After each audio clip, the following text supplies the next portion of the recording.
यहाँ। हुजूर, आपको जाने की इजाजत नहीं है। ये शोर कैसा है?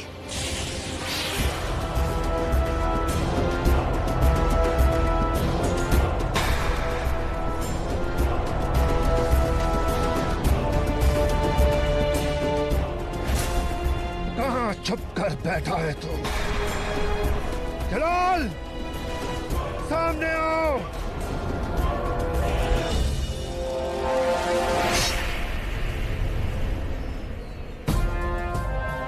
हम तुम्हारी हर ढाल तोड़ चुके। अभी अभी अदगा खान को जन्नम बेच के आया हूं।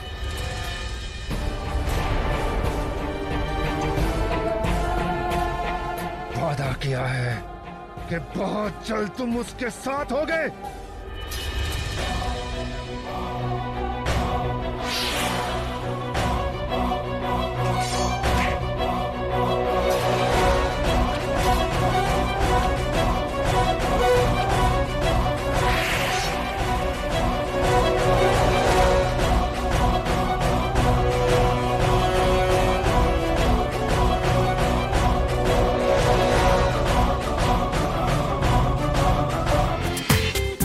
पूरा एपिसोड देखिए ZEE5 पर। यहाँ से नीचे फेंक दो। अगर ये मर जाता है तो ठीक, लेकिन अगर ये नहीं मरता है तो इसे दोबारा ऊपर लाओ, दोबारा फेंको, तब तक फेंकते रहो जब तक इसकी सांसें चल रही हैं। ताकि ये हर बार इसे मौत से ज्यादा खौफ हो। फेंको इसे नीचे, और नीचे एक आदमी तैनात कर दो जो ये बताए किसकी सांसें चल रही है नहीं। अगर इसकी सांसें चली हैं तो इसे दोबारा ऊपर लेकर आया जाए और इसे दोबारा फेंका जाए। फेंको इसे नीचे। शहंशाह क्या करने जा रहे हैं? हम इन्हें इतनी क्रूरता नहीं दिखाने दे सकते। नहीं नहीं जोधा, इस वक्त जलाल के पास जाने की गलती मत करना। तुम ऐसा नहीं कर सकते।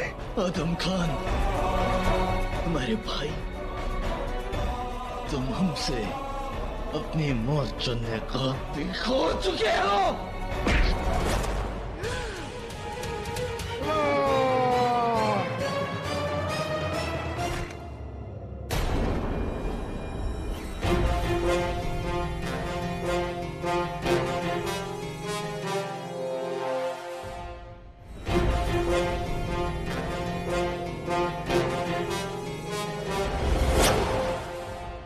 मिजान, इसकी सांसें चल रही है या नहीं? हुजूर, सांसें चल रही हैं। तो इसे दोबारा ऊपर लेकर आओ और फिर से यहाँ से फेंको। चलिए रहीम।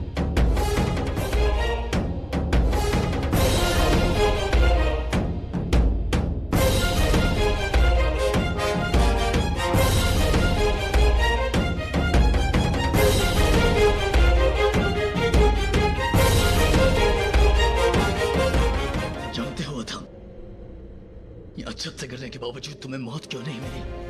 क्योंकि तुम्हारे गुनाह इतने ज्यादा हैं कि जब तक तुम अपने हर एक गुनाह का दर्द नहीं महसूस करोगे, तब तक मौत भी तुम्हें अपने आगोश में नहीं लेगी। आज हमने हमारे भाई का कत्ल कर दिया है। आज हमने हमारी बड़ी अम्मी की औलाद को मार दिया है। आज हमारे हाथ हमारे ही दूध भाई के खून से सने हुए हैं।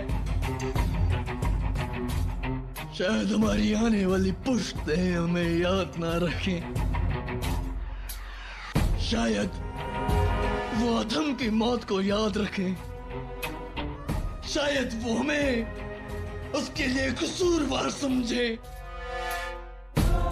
शायद लोग हमें एक बेरहम कातिल समझे, लेकिन हमें कोई फर्क नहीं पड़ता है।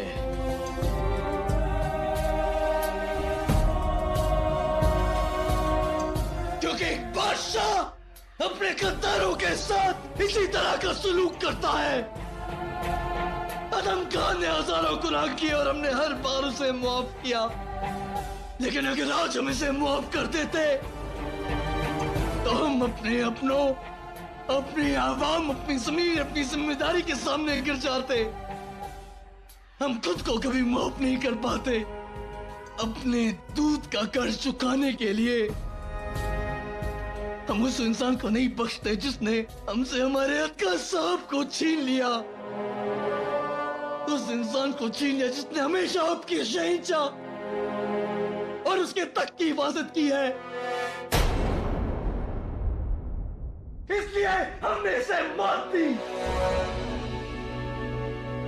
अब चाहे हम जिंदगी भर अपनी बड़ी अम्मी से नजर ना मिला पाए, अब चाहे जिंदगी भर हमें बदनामी, रुसवाई और कालिक अपने माथे पर पोड़नी पड़े, हम उन सब बातों के लिए तैयार हैं। और आज इस बेरहम कातिल की मौत से शहीद जलालुद्दीन मोहम्मद अकबर हम सबको एक तोहफा देता है और देता है एक पैगाम, जिसकी मौत से एक मिसाल कायम हुई है कि हमसे गद्दारी करने वालों का हश्र क्या होता है।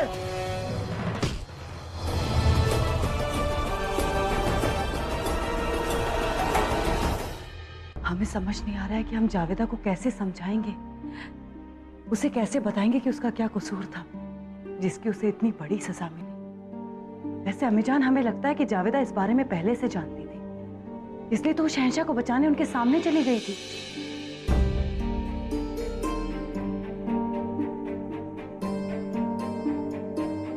हम कोशिश करेंगे कि जावेदा भाभीजान को कोई तकलीफ ना हो। आज तक जो सहूलियत में मिलती आई है वो मिलती रहेगी। मगर जलाल, महामंगा को भी ये खबर देनी होगी। उन्हें हक है ये जानने का कि उनका बेटा अब इस दुनिया में नहीं रहा। हम जानते हैं कि तुमने जिंदगी भर उनकी शक्ल नहीं देखने की कसम खाई है, मगर ये खबर तुम्हें ही उन्हें देनी होगी। तुम्हारे अलावा और किसी की हिम्मत नहीं होगी ये काम करने की।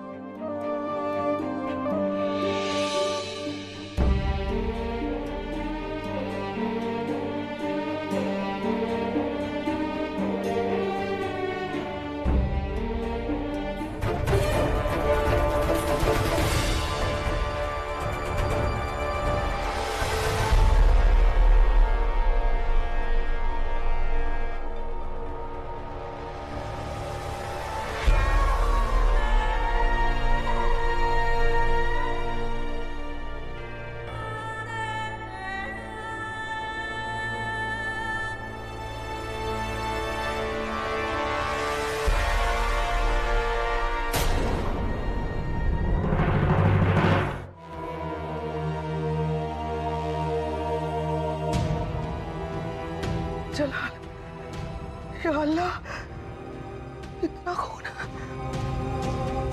जलाल, आपको चोट लगी है? हाँ जलाल, आपको चोट लगी है? कहीं आप ठीक तो हैं? हम आप ही के पास आने वाले थे जलाल। पता नहीं क्यों ज़हन में बहुत बुरे बुरे ख्याल आ रहे हैं। सच कहे, बार बार ज़हन में यही ख्याल आ रहा था कि आदम आपको चोट पहुंचाने वाले हैं, वो आप पर हमला करने वाले हैं। हम डर गए थे। हमने आपको पैगाम भेजना चाहा, दरअसल इसलिए हम बाहर आए थे। आप यहाँ है तो आदम ठीक है ना? उसने एक संगीन जुर्म किया है जिसकी हमने उसे सजा दी है। बहुत सही किया आपने। आदम को कैद में ही रखना अच्छा है। वो कैद में रहेंगे तो आप महफूज रहेंगे और वो जिंदा। सच कहे, उन्होंने हमेशा आपसे बराबरी करनी चाहिए। जो भी आपके पास था, हर चीज आदम चाहते थे कि उनके पास हो।